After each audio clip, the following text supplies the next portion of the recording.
కల్తీ మద్యానికి సంబంధించి అసత్య ప్రచారాలు చేసినందుకు గాను సాక్షి యాజమాన్యంకి నోటీసులు పంపింది ఆంధ్రప్రదేశ్ ప్రభుత్వం.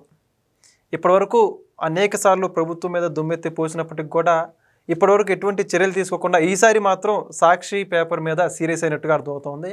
మరి మొత్తానికి ఇదే అంశానికి సంబంధించి మరిన్ని విషయాలు తెలుసుకొని మనతో ఉన్నారు సోషల్ యాక్టివిస్ట్ శ్రీలీల గారు. నమస్కారం అండి. నమస్తే అమ్మ. సాక్షి యాజమాన్యం మీద ఆంధ్రప్రదేశ్ ప్రభుత్వం సీరియస్ యాక్షన్ తీసుకున్నట్టు మనకు అర్థమవుతుంది. దానికి ఉదాహరణ ఏంటంటే కల్తీ మద్యానికి సంబంధించి తప్పుడు వార్తలు ప్రచురించేందుకు గాను సీనియర్ ఎడిటర్ ఎవరైతే ధనుంజయ రెడ్డి ఉన్నాడో వాళ్ళందరికీ సంబంధించి కూడా నోటీసులు పంపినట్టుగా అర్థమవుతుంది. ఏమంటారు? సాక్షి ఛానల్ మీద నోటీసులు ఇవ్వటం అంటే నిజంగా వాళ్ళు లెక్క చేస్తారా? వాళ్ళు నిజంగానే ఇట్లాంటి తప్పుడు ప్రచారాలన్నీ మానేస్తారా? భయపడిపోతారా? ఇంకేముంది బాబోయ్, అసలు ఈ కోర్టులు అంటే మాకు భయం, అసలు మేము చాలా మంచివాళ్ళం, అమాయకులం, ఏదో పొరపాటున జరిగిందని ఒప్పుకుంటారంటే పొరపాటును కూడా అట్లాంటి ప్రసక్తే లేదు, మాటలనే ప్రసక్తి. ఎందుకంటే వీళ్ళందరూ కూడా కావాలని చేస్తున్నారు ఇవన్నీ. ఒకటి కాదు, రెండు కాదు. వేసవి రాజధాని అన్నప్పుడు ఏమైంది? వాళ్ళ ఛానల్లో మాట్లాడినప్పుడు, వాళ్ళ పత్రికలో రాసినప్పుడు, నారాసుర రక్త చరిత్రను రాసినప్పుడు ఏమైంది? అలా చెప్పుకుంటూ పోతే మరి కంపెనీలు రాకుండా 200 మెయిల్స్ ఎవరు పెట్టారు? మరి ఈ అసత్య ప్రచారం అంతా ఎవరు చేస్తున్నారు? సాక్షి. మరి ఈ రోజున సాక్షి, మస్తాన్ రెడ్డి, ధనుంజయ రెడ్డి, మరి వాళ్ళకి నెల్లూరు జిల్లా ఈ సాక్షి కార్యాలయాన్ని వాళ్ళ నోటీసులు పంపించారు. మరి వాళ్ళు నిజంగానే భయపడి నిజంగా మేము ఇంకెప్పుడు చెయ్యం ఇట్లాంటివి అని అంటారా అంటే అనే మనుషుల్లాగైతే కనిపించట్లేదు. వాళ్ళు ఏదో కొత్తగా ఛానల్ పెట్టాము, మేమేదో చేస్తున్నాము, ఏదో ఛానల్ మంచిగా ముందుకెళ్ళటం కోసం ఇట్లాంటివన్నీ చేస్తున్నాము మనం చూస్తూ ఉంటాం. కొంతమంది తమ్మునేలు ఒకటి పెడతారు, లోపల జరిగేది ఒకటి. అట్లాంటివి ఏమైనా చేస్తున్నారంటే కాదు. వీళ్ళు కావాలని ఆంధ్రప్రదేశ్ కూటమి ప్రభుత్వం మీద, రాష్ట్ర ప్రజల గురించి, అక్కడ జరుగుతుందో ఏదైతే అభివృద్ధి ఉందో అది జరగట్లేదు అని చెప్పి వీళ్ళ అసత్య ప్రచారం.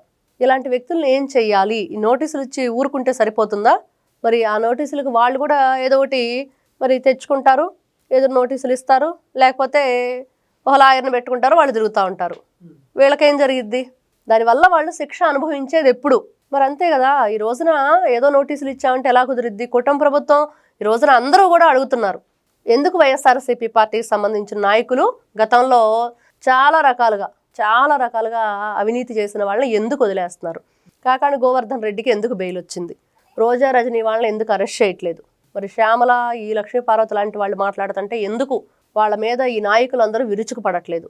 ఎందుకు కూటమి ప్రభుత్వంలో ఉన్న నాయకులందరూ సైలెంట్గా ఊరుకుంటున్నారు? ఇది ప్రజలు అడుగుతున్నది. ఈ రోజున ఏదో అసత్య ప్రచారం చేస్తుంది, మరి దాని మీద నోటీసులు ఇచ్చామంటే కుదరదు. మరి దానికి తగ్గట్టుగా వాళ్ళు ఏదైతే ఇట్లాంటి పిచ్చి మాటలు చెప్పటం, ఛానల్స్లో ఈ పిచ్చి రాతలు రాయటం లాంటివి చేస్తున్నాడో మరి ఖచ్చితంగా కఠినమైన చర్యలు తీసుకుంటేనే ఇవి పుల్ స్టాప్ పెట్టడానికి కుదురుతుంది అనేది ప్రజల అభిప్రాయం. ఓకే, అంటే గతంలో కూడా ఎన్నోసార్లు చేసినటువంటి అనుభవం ఈ సాక్షి వాళ్ళకైతే ఉంది. ఇప్పుడు మరి ప్రభుత్వం ఈ నోటీసులు పంపడం బుద్ధి వచ్చి ఏమైనా మారే అవకాశం ఉంటుందంటారా లేదా? ఖచ్చితంగా రాదు. అసలు ఆ మాట, ఆ పదం అంటే కూడా తెలియని వ్యక్తులు వాళ్ళందరూ. జగన్మోహన్ రెడ్డి గారితో సహా భారతి రెడ్డి గారి విషయానికి వద్దాం.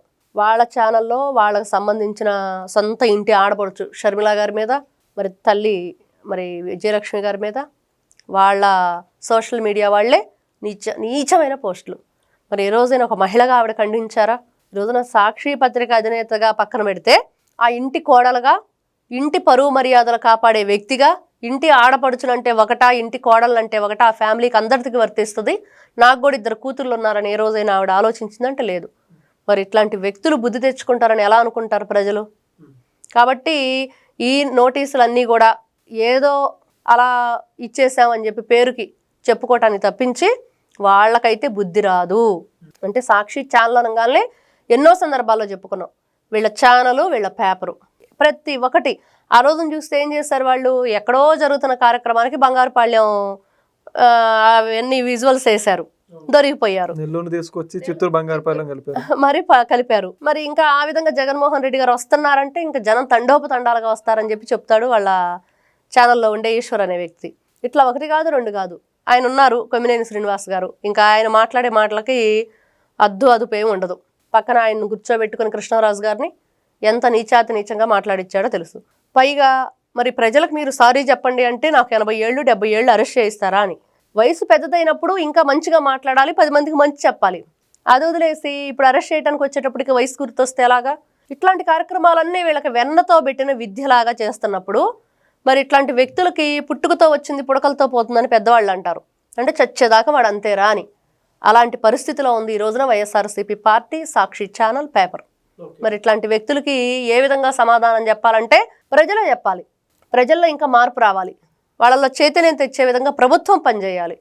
అప్పుడు పూర్తిగా వీళ్ళని మనం ఆ కూకటి వేళ్లతో సహా పెకలించే ప్రయత్నం చేసే బాధ్యత మాత్రం ఈ రోజున ప్రజల మీద, ప్రభుత్వం మీద ఉంది. అయితే ఇప్పుడు మరి మళ్ళీ జర్నలిస్టులు గొంతుక నొక్కేస్తున్నారు, ప్రజాపక్షాన వాయిస్ వినిపిస్తే మమ్మల్ని అసలు ముందుకు వినిపించట్లేదు, అలాంటి డైలాగులతో మళ్ళీ వాళ్ళు మాట్లాడే అవకాశం ఉందంటారా?